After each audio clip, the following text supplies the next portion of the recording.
I'm going to go ahead and get started. Today, we're talking about being angry with God. Um, this is something that most believers would never actually admit out loud, right? We don't want to say, I'm upset with God, because we've been taught things like, you don't question God. Um, you just have faith.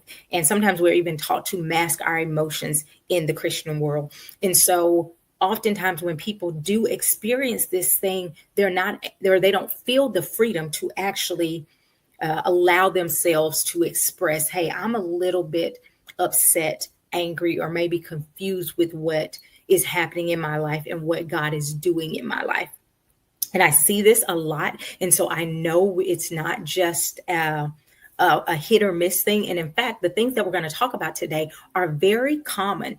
They are common things that people experience and they start to see in their life, or that I see a lot in across the board, right? And so we're going to talk about these mindsets that lead people to being angry with God, not just what leads people there, but how to overcome it, where it comes from, and how it impacts your mental health. Because again, this is Minding My Mental Health. And we want to look at how these mindsets impact our mental health. So like I said earlier, people don't always admit in the church that there is some anger towards God. But many believers silently, and sometimes not so silently, carry disappointment or anger towards God. And it's not necessarily because they hate him. It's because they feel like they trusted God and something in their life did not turn out the way they thought it was going to turn out. And so that disappointment turned into anger, frustration, or confusion. Today, we're going to uncover 3 different deeply rooted mindsets that cause frustration with God, and we're going to talk about how they impact our mental health, our emotional well-being, and again, more importantly, how to heal through faith, emotional honesty, and biblical truth. So if you will put that in there, say biblical truth, if we're talking about how to heal in this moment. And so again, I think this is a really, really important topic. I think people may even be nervous. I don't even see my people coming in. I think, again, this is one of those things where people start to hear that and they go, I don't want to admit that out loud. I don't want to say that I'm angry with God out loud. But the truth is, a lot of people are. And so we're going to go ahead and jump on into this. So the first mindset is called heaven's reward fallacy. Heaven's reward fallacy is one of the most common, I guess you would say, mindsets that lead people to this outcome, right? It is one of the most common. Heaven's reward fallacy is basically the idea or the concept that if I do everything right, then God owes me a good life. If I do everything right, God owes me a good life. This belief is that if I'm faithful and obedient and I'm moral and I do all these good things, not only a good life, but God is going to reward me with ease. He's going to reward me with specific favors and blessings. And here's the important part of this. It's hidden in a mindset that obedience is expected to guarantee a certain outcome, not just a good outcome, but a certain outcome. So if I obey, I'm going to get it this way. And the reason that this mindset can be so dangerous because it leads to a lot of frustration when things don't turn out the way you thought they were the way you planned in your head or the way that you wanted it to look.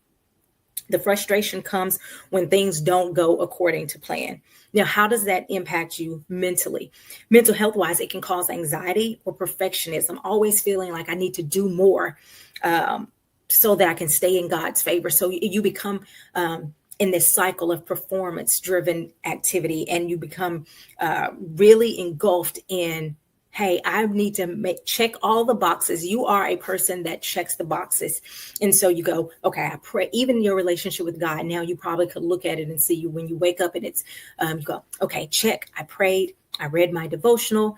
I did this. I did that. I did this. And so everything today should just work out wonderfully. Why? Because you're thinking that your relationship with God is about you doing these specific tasks. It's a very task or transactional kind of relationship. Also, this type of mentality can lead to spiritual disillusionment, where good behavior doesn't yield expected results, then you're confused. And again, you begin to question God. So you say, God, I did these things. I did this thing. What's happening? What's going on that it's not working the way I thought it was going to work? Okay. So I think, again, this is very important as we are looking at the disillusionment, because people all the time, they go, well, I thought I would be married by now. I thought I would have a better job. I thought I'd be further along in my career. I did all of these things. I went to college. I did an internship. I did these things. Why am I not making the kind of money that I thought I would make? Why am I not married? I went to church. I went to revival. I gave. I tithed. I was modest. I did all of these things. Why am I not married? Or again, why am I not in this place in my life that I thought I would be in? So it opens the door for you to begin to not only question God, but to just get really discouraged, really angry and frustrated. It also, this mentality can also lead to a lot of shame and self-blame. Okay, shame and self-blame, because then because you're already thinking that your reward is based on you doing everything. So then you start thinking, maybe I failed. Maybe I didn't do something just right. Maybe I'm missing something. And so then you start to question, your own morality and all of those types of things, right? And so this can be very dangerous when we're really being honest with ourselves to go, I don't want to live a life that's performance based. Now, therapeutically, how does this impact us? This is a form of performance based worth, often rooted in childhood experiences where love has to be earned. It causes you to continue to need validation and approval from others. So if you notice that you have some of these mindsets of the heaven rewards fallacy. And again, what is that? It's the idea that God owes me something specific because I followed these specific rules. And so this type of thinking can be changed biblically if we start looking at it from a biblical perspective. In Psalms 34:19, it says, many are the affliction of the righteous, but the Lord delivers them out of them all. Now, first of all, the first sentence already eliminates this truth that just because I live a good life, that I won't ever experience something negative in my life, right? So it says the righteous are going to have many afflictions. So that is casting out this idea that just because I checked off all the boxes, that is going to guarantee that I have something specific. And then it says the second part of this is, I think, also very important. Many are the afflictions of the righteous. It says, but the Lord delivers them out of them all. It doesn't say a specific way that God delivers them out of them all. And so sometimes we have a certain outcome that we are expecting, and it has to look this way. And God delivers us, but it doesn't always look the way we thought our deliverance would look, right? Sometimes your deliverance may come through an exercise plan. If you struggle with health issues and you really want your deliverance to come through just kind of a supernatural weight loss, but God may give you a specific way to eat. Your deliverance doesn't have to come a certain way. You may want to get the surgery, the gastric sleeve surgery or all of that. And maybe you don't get approved for that. And you say, see, God didn't come through for me. But God says, I've given you another way to get the results without this specific procedure, right? And so you have to understand that your deliverance may not look the way you thought it would look, but it's still deliverance. And we have to learn to shift our mindset, because if we think it has to look a certain way, we can get caught in that resentment because it didn't show up the way we wanted it to show up. So the first mindset, as we've talked about already, is the heavens reward fallacy. If I do everything right, God owes me a good life. And that's just not biblically true. It's not biblically sound. Okay, so it does say that he will deliver us, but it doesn't say that he's going to deliver us a certain way.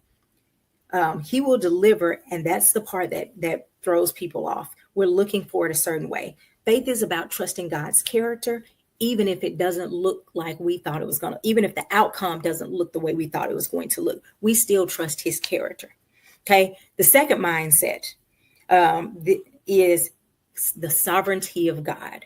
The second mindset is about the sovereignty of God. What do we mean about the sovereignty of God? Now, this one right here throws a lot of people off. This causes a lot of people to be angry with God. And what we're not saying that they should deny the sovereignty of God. But the reason that this mindset is problematic is because people believe that because God is all powerful, nothing bad should happen. So the idea is, if God is sovereign and he has the power to stop bad things, why doesn't he? You have heard people say, why would God let this thing happen? Why would God let that thing happen? Why would God let me be abused? Why would God let me do these things, right? If God is sovereign, why didn't he stop the abuse? Why didn't he stop the sickness? Why didn't he stop my loved one from dying? Because if he had the power and he didn't do it, then that assumption leads to he's just not a good God. In fact, it almost sounds like he's a mean, sadistic God, almost like he was just standing there going, I'm going to watch him suffer. I'm going to hold back the power. Again, not the truth and not the character of God. This is a mindset that says God could, so why didn't he? And it often concludes with, if he didn't, that means he's not good. And it often leads people to have a callous heart towards God, or it leads people to sometimes even become atheists. They go, if that happened, there couldn't have been a God that was powerful enough to stop that. And so there must not be a God. Or if there is a God, I don't want anything to do with that God if you would allow me to suffer or children to experience these bad things. This often arises after trauma, abuse, death, or a deep sense of loss. I'm going to say that again. This mentality often shows up after trauma, abuse, death, or a deep loss. I need y'all sharing this video. We need to get these numbers up. I think this is too important of a message for us to not get the word out. So go ahead and take a moment, tag some more people, share this video, like this video, make comments. If anything I'm saying is resonating, if you're understanding it, I want us to get more people on here again, because I think this is something that's super important. Okay. Right. So this mindset assumes that God would shield us from all bad things. If God loves us, he will shield us from all bad things. But think about this. Even as parents, and we do love our children, we can't shield them from all bad things. Now, here's where it comes from. People go, yeah, but I'm not sovereign. I don't have all the power. God's supposed to have all the power, and he should shield us from all bad things. Well, the truth is that God's love doesn't mean that we will never suffer. Put that in the comment. God's love does not mean we will never suffer. John 16:33, it says, in the world you will have trouble, but take heart, I have overcome the world. And this mindset does not take into account that there is free will in the world. And this mindset also does not take into account the impact of sin in the world. Okay, so the reason that this mindset is so dangerous, if you're joining us, we're talking about the mindsets that lead people to be angry with God. The first one was the heavens rewards fallacy, which is the concept or the idea that if I do these things right, if I check off all the boxes, God is now obligated to give me a good life, a specific way I want it, not just a good life, but God is supposed to give me a life of ease. That was the first one. And we're now talking about the second one. And the second one is that if God is sovereign and he's good, he should stop all of the suffering in the world. And we were just saying that this mindset doesn't take into account free will, and it doesn't take into account the impact of sin. When sin entered the world, all the effects of sin came with it, meaning sin came and that opened the door for sickness, depression, poverty, all of the things that come in when sin entered, they brought their cousins with them. Okay. So how does this impact our mental health? Well, again, you start to feel unsafe. You start to go, well, I don't know if God will protect me or not. I don't know if God will be there for me or not. And you begin to question, and you start to have this spiritual disconnection. You have hypervigilance because you now feel like you have to be the one on guard. You feel like, hey, I don't know if God will protect me. And so you start saying, I'm going to protect myself. Um, the events plus spiritual betrayal often create, or feelings of spiritual betrayal create a very deep wound. Again, you see this a lot after trauma, after a deep loss. People begin to say, why would God let this happen if he could stop it? Why, either there is no God or he's not a good God. And we have to be wise enough to be able to respond to that. When people are saying those things, you have to go, wait a minute. When sin came in, it opened the door for those things. God never promised us that we would live a life without any suffering, without any pain, but God promised us that he would be with us through it all. And him being with us is our sign that we can make it through it. Okay. God promises that he will be with us and help us to get through it. Okay.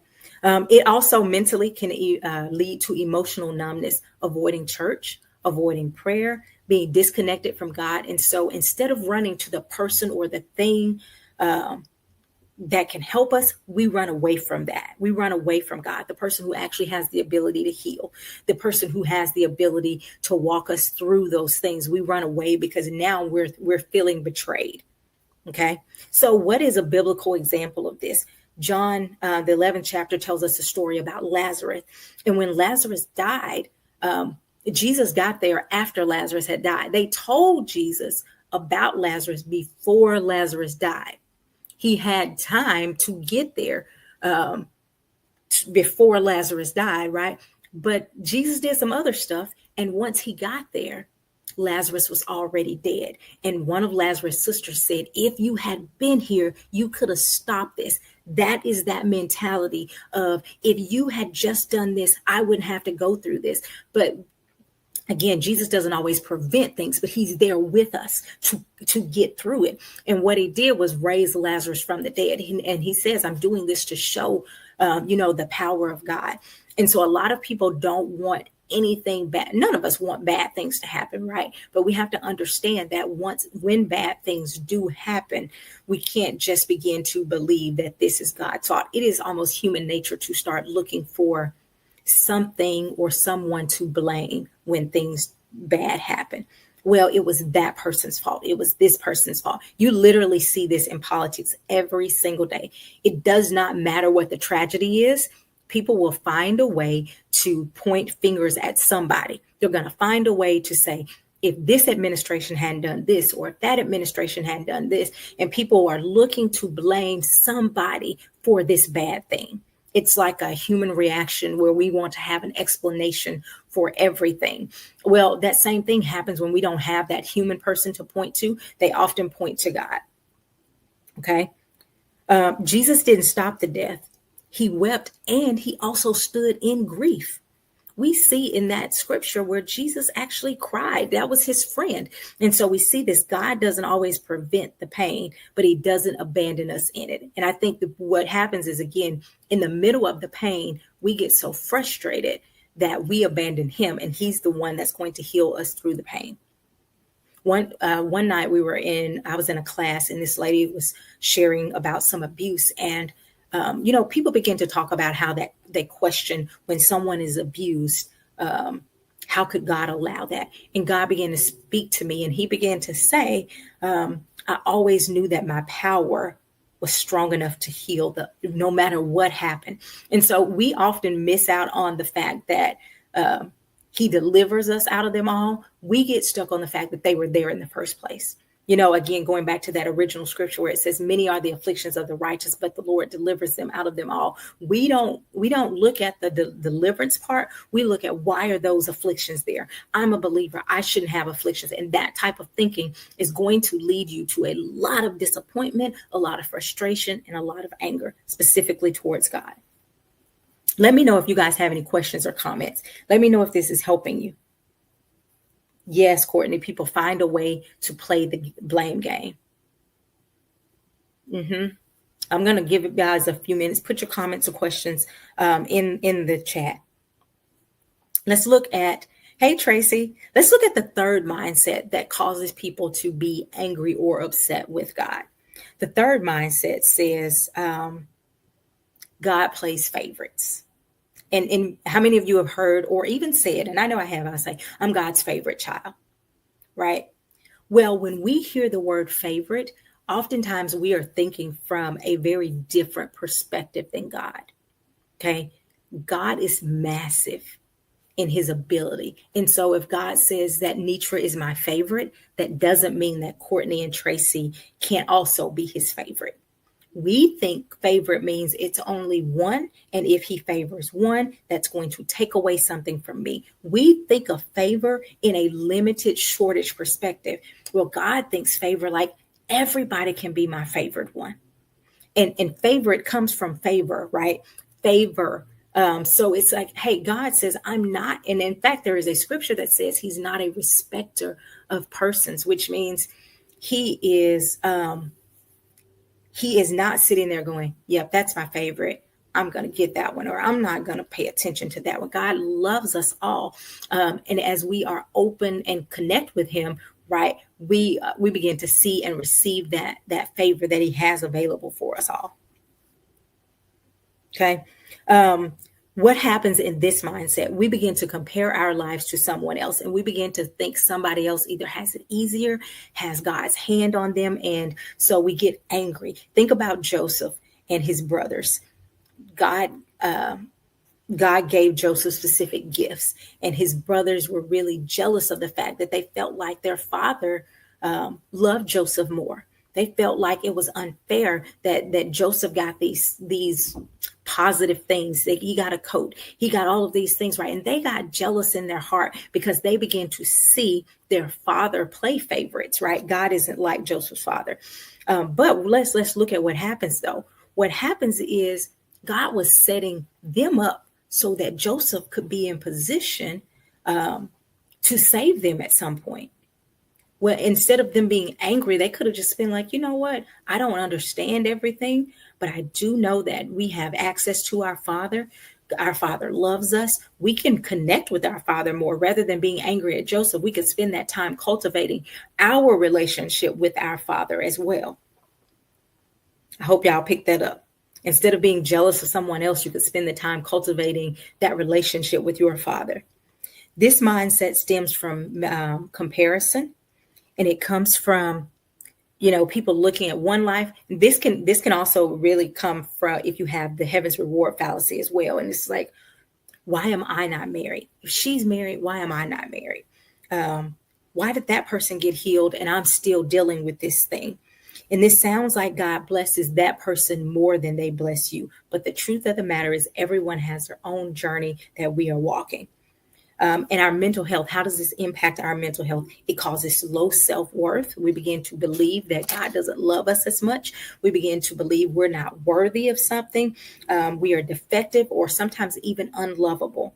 It can lead to depression, envy, isolation, avoidance, chronic insecurity. Oh my gosh, chronic insecurity. I don't know if you've ever been around someone who's chronically insecure, which means it doesn't really matter what you say. They find a way to get offended by it because they're insecure about almost everything.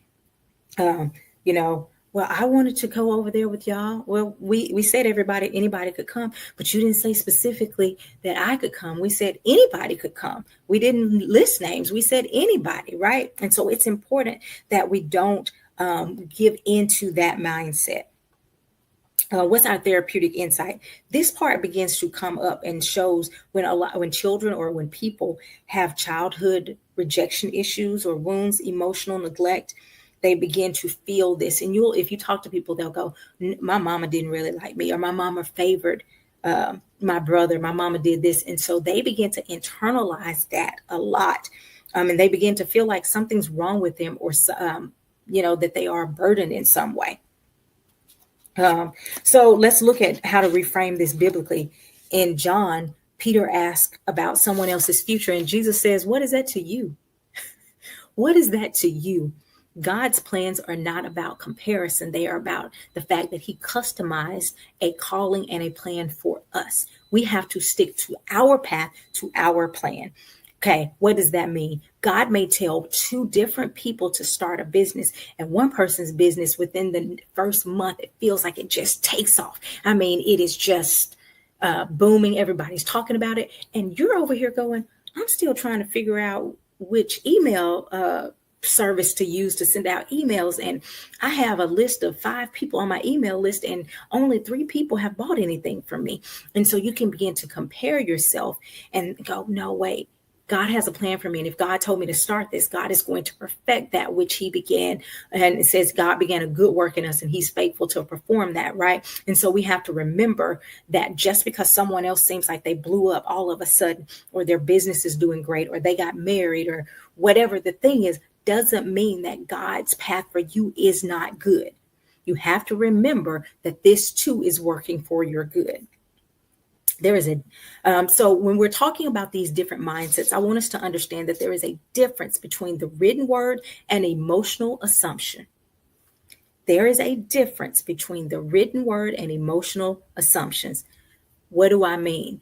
Many times, all of these fallacies that we talked about, or all of these mindsets that lead to us being angry to God, often came because we assumed something that was not biblically sound. We assume that if I do all of these things, God is going to make my life easy and block me from ever having any pain or any suffering. That was incorrect or faulty information. Okay. Just because a desire is good doesn't necessarily mean that it's for us. Okay. Let's talk about this. I think it's really important. Faith begins where the will of God is known. Faith begins. And so we understand that everything in the kingdom of God operates by faith. We often make spiritual or emotional assumptions. Oh, that's a good thing. That must be okay for me. We don't take time to say, God, is that what you want me to do? Going to college is a great thing. I went to college. I enjoyed college. I felt like I grew as a person in college, and I met some of my very favorite people in the whole world at college. Now, that doesn't mean that that's the path that God has for you, even though that's a good path for somebody. It could be the wrong path for someone else. Learning about real estate has made a lot of people millionaires, some people even billionaires. That doesn't mean that that's God's path for you. And so we have to say, God, what's your will for my life? Because then I can attach my faith to that. I have to say, what is God's will? I can't just assume because I want it doesn't mean that God is promising it. So again, faith begins where the will of God is known. Faith is not fantasy. And we must walk in word-based faith, not emotionally driven entitlement. Ooh, put that in the comments. We must walk in word-based faith, not emotion-driven entitlement. Okay. Now let's look at some questions. Let's explore this question, and then I want us to really talk about how to heal from this, because again, I know it impacts people. One of the ways that we heal from this is, one of the reflection questions I have down is, ask yourself, have I turned a desire into a demand? Have I turned a desire into a demand? You owe me this, God. I did this. I checked the box. This is how you know you're in one of these, even if you don't know exactly which one. If you start talking about all the things that you did, you are in one of these categories. If you start talking about all the things that God should have done, you are in one of these categories. Okay, so how do we heal when we're angry with God? How many of you can even acknowledge that you've been angry with God? Sometimes that's the first thing, and we're going to get into it. How can we heal? But first, let's see, is anyone willing to admit that they've been angry with God? Put a 1 in the comment if you're willing to admit you've been angry with God. Let's look at how we heal from this. Number 1, we got to be honest about it. Admit it honestly. God is not offended by your feelings. If you think back, Job suffered a great deal of loss, And it talks about it in that story and in that scripture. And we look at that. We look at those scriptures, right? Mary said this week, right? Because it's a real thing. If you guys are just joining, make sure you go back and catch the beginning, because I think it's really powerful. Yeah, you got to be honest about it and go, God, I was really angry with you. I didn't expect that. That took me off guard. It caught me off guard. He already knows you're angry anyways. But again, going back to Job, God had a dialogue with Job. He didn't just go, how dare you? He went, Job, where were you when this was happening? And they began to dialogue, right? That restoration came before Job got all that stuff back. God already knows that he's inviting you to be honest with him. Yeah, I'm seeing the ones, because most of us won't acknowledge that we've been angry with God. It's like, God, I did everything right, or I thought I did everything right. Well, the truth is we should be very careful about thinking that we did everything right, because it's usually just not right. It's not true. There was a mistake. There was something dropped. But even if we did everything right, God is not a performance-based God. He's good because he's good, not because we checked all the boxes. Okay. Start with just acknowledging, God, I'm angry. I'm upset. He can handle your raw emotions. I remember working with families along the way that experienced some type of loss or grief or some type of tragedy. And oftentimes they would come in and they would talk about, being angry with God. And I would often go, that sounds like something you need to tell him. You need to have those conversations with God. And they would just kind of look at me and I was like, he can handle it. He can handle you saying, I was upset. I was angry. I was frustrated. I was confused. Okay. So the first thing is be honest about it. The next thing, and I think this is really, really important, grieve the expectation. Grieve the expectation. Loss is not always physical. Sometimes it is a physical loss of a person, but sometimes it was the idea of what you wanted. You wanted to be married. You wanted to have children. You wanted to have more money. You wanted to live in a different place, and things didn't. Be able to grieve the loss of what you expected your life to look like. I told you guys last week when we talked about disappointment that when I had my daughter, I went into the hospital and I had an image of the way I thought that was going to go. I was going to go in and have this specific birth story. Like, I wanted the immediate skin to skin. I wanted all of these things. I didn't want an epidural. I didn't want all of those things, right? It did not happen the way I went in wanting it and even expecting it to. And so when the doctor told me that I had to get a C-section, I began immediately to grieve the loss of my expectation. I went, this is not what I wanted. That's not what I wanted. That's not how I wanted the story to go. It's okay for you to say, I didn't want it to look this way. How can you grieve the loss? Again, sometimes it's physical, sometimes it's an idea, a concept, or a desire. You may want to write a grief letter. And what is a grief letter? A grief letter is basically a letter to the thing, person, or whatever, even if they're not still here, that you lost. Writing a letter saying all the things that maybe you didn't feel like you got to say, releasing that idea, saying goodbye. It's your way to create this idea of closure. Like, I don't fully understand, but I know this thing, right? So it's a written letter to the person or the concept that you are grieving. So you may go, I am writing a grief letter to the children that I thought I would have. And instead of being angry, I'm going to release you and say, I'm going to be a great auntie or a great whatever, right? And you begin to talk to that loss, and not just talking to it, you release it. Okay. Number 3, you have to rebuild. I think this is so important. You have to rebuild a safe connection or attachment with God. You have to then rebuild a safe connection or attachment with God.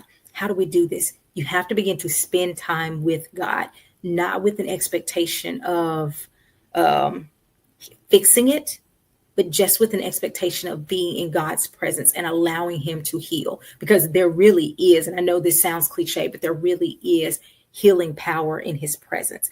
God will begin to, just like with Job, there was dialogue back and forth. God will begin to explain things sometimes that you didn't understand, or you may not ever get that explanation. But God will begin to give you comfort and wisdom.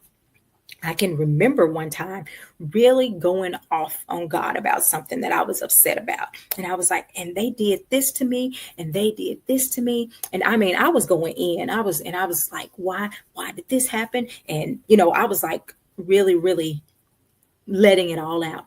And then God says, and it was so gentle. And God doesn't always speak super gentle, but in this moment, he was like, are you going to keep focusing on how they treated you or how I delivered you from that? And that moment was a huge pivot for me, because in that moment I went, you're right. I got stuck in feeling betrayed and feeling like going back to that I shouldn't have been the one to suffer in that way, because I felt like I did everything the right way, or I followed the rules, or I did those things. And God began to show me that was my deliverance. What you're fussing about, I delivered you from. And so you could stay stuck there, or you can receive the deliverance. But it was just in the presence of God that conversation happened, that breakthrough, that healing began to happen in his presence. So spending time with God, with worship, rest, tears, even going, I don't understand this. Can you at least give me some insight? Give me some wisdom, how to move forward, all of those things, right? And then number 4, release the outcome and embrace the presence, which is very similar to number 3. But release the outcome and embrace the present. You're not going in to get it. Like, hey, if I don't ever do this thing, I want you. I want your presence. I need you. I need your presence. Come on. I'm seeing people in the comments. Is this making sense? You guys have questions or comments? Okay, I'm going to give people a few minutes. Again, so it's saying I'm going in, but I'm not going in because I have all of these specific expectations or demands. This time, I'm coming in with gratitude. Hey, I'm so glad that I can come in and just be with you. I'm not coming in to get a husband. I'm not coming in to get the new position, the new job. I'm not coming in to fuss about anybody. I'm coming in to spend time with you. That begins to shift how you see things. And sometimes, oftentimes, what we actually see during these moments is the thing that we thought we wanted so much is either we didn't want it and it was a societal pressure. We felt like we should have it. I've had people to come in and they are grieving not being parents. And then as they start going, they went, you know what? I don't even know if I wanted that for myself, or if that's what everybody else told me our life was supposed to look like. And so I attached to that. And once they released that, there was so much freedom to go, I don't even think that's what I want. I don't think I want to go to college. That's just what everybody told me was the right path. But now that I know that I don't have to do this, so you're mad because you didn't get into a certain college and realize that that's not even what you wanted. Right? And so release the outcome and embrace the presence. Okay. Release the outcome and embrace the presence. I want to know if you guys have any questions before we end this with prayer and announcements. I do want to share these announcements with you guys. I have 2 announcements. One announcement is if you have not signed up for your daily affirmations that will be delivered to your email address, you can get that. You can sign up and register for the Celebrating You daily affirmations. I'm going to put it on the screen. You can go there if you don't have time to write this down or whatever. Feel free. I can drop it in the comments, or you can reach out to me and I can get it to you. It's $1.99 a month, and you get your daily affirmation sent to your email in the morning time. Okay, so that's the first one. My Cash App is, I think it's just at Tenetria, but I don't know, Mary. I'll have to look real quick. Give me a second. It may be Tenitria Williams. That's why I know it's Tenitria, but I'm not sure if it's just Tenitria or if it's at Tenitria Williams. Or I'm sorry, $ Tenitria Williams. So if you are would like to begin to receive daily affirmations to encourage you every morning, delivered to your email, make sure you register for that. It's $199 a month. And you guys already know the Wholeness Path is starting this month. I'm super excited about that. I still have room for people. So please, if you are a single woman and you say, maybe I've been a little angry because I'm single. I've been a little angry because I don't have kids. Or I've been a little angry because it doesn't look like the way I thought it was going to look. You want to join the Wholeness Path, which is a 6-month program designed to really look at our heart and begin to take about some of these layers. And we talk about some of this stuff in the Wholeness Path. We talk about mindsets that lead us to the frustration that we may be experiencing in our single journey. And also recognizing other things that may have happened in our life that may be holding us back from love. So basically, it is a 6-month program for Christian single women who desire to have a relationship, but recognize that emotionally there may be some things there that that's holding them back from really being open. And so if that's you, I really encourage you, don't, and it's not a hard class. It's not something, I say that, I don't know how your emotions are going to show up, but it's not a judgmental class. It's a very free, it's a very safe environment. And so if that's you, make sure you register. There's no need to keep on. And there have been people in each cohort that come through, and every time they go, wow, I didn't know I even needed this. Or I feel so much closer to God as a result of this. I thought I was coming to find a man, but I feel much closer to God as a result of this program, which is always my goal, that my life can help point people back to Christ. But more importantly, they are able to heal from some things that maybe have had them feeling down. So if you are a single woman, or if you know a single woman who could benefit from this, tell them, say, girl, join this with me, or join this for yourself. If you're not single and you don't want to, you don't feel like you need this. Now, I will say this as well. I have had people who are actually been married to join the program, and they came out going, I'm a much better wife because I dealt with some internal stuff that I didn't know I needed to deal with. So again, if you are even a married woman, and you go, God, are you telling me to do this? Go for it. We're all about healing so that our hearts can be open to healthy love. And that may even be needed for a married woman. Let me see. I'm trying to see if there are any more comments or questions before we end. Of course, you guys always know that you can contact me if you're needing some coaching or counseling. My number is 470-410-9790. Again, that's 470-410-9790. Or you can shoot me an email at my first name at gmail.com. So that's Tenitria@gmail.com.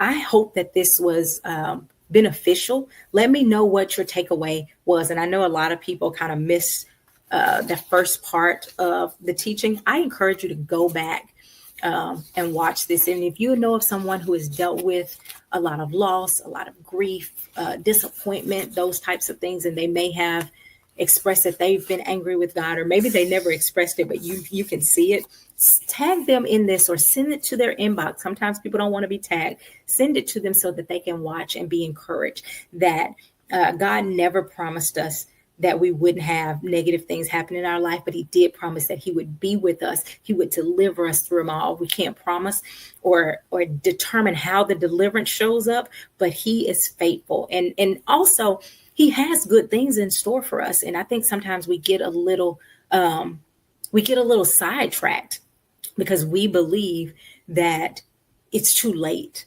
or it's too much damage being done. It's not too late for God to still show up big in your life. Can I get a witness? Can I get a witness? Yes, Sheila, you can obviously catch the replay and share this, tag friends and family that you know could benefit from it. So again, I'm going to give you guys just a few more minutes to see comments or questions. I just like to make sure that I don't turn off before everybody's done.